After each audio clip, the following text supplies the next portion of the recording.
na competição com outros animais quando eles precisam aí de território, de mais espaço, visto que elas podem repetir. Então, aqui nós temos exemplos de esponjas. As esponjas, elas possuem colorações sempre bem chamativas. Quando elas não têm coloração, quando elas ficam aí totalmente esbranquiçadas, é porque elas estão mortas. Então, aqui nós temos esponja do mar, aqui é a espécie dela, Calipongia piscifera.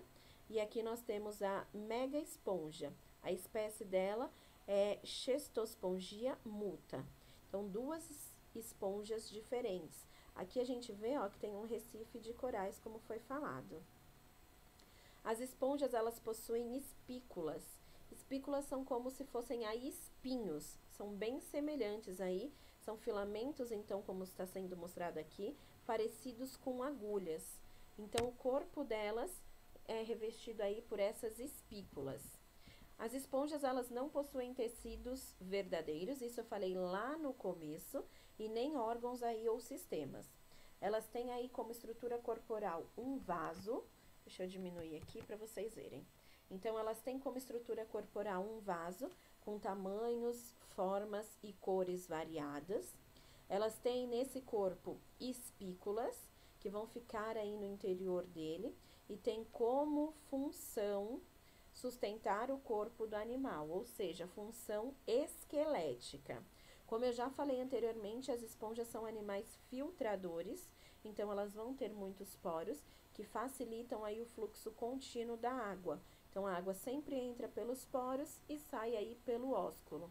Quando ela entra e sai nessa movimentação da água, nós vamos ter células aqui dentro delas, os coanócitos, que são dotados de flagelos, que vão fazer aí a movimentação da água. Então, ela entra, os flagelos estão se locomovendo, batendo aqui os flagelos e promovem a movimentação da água.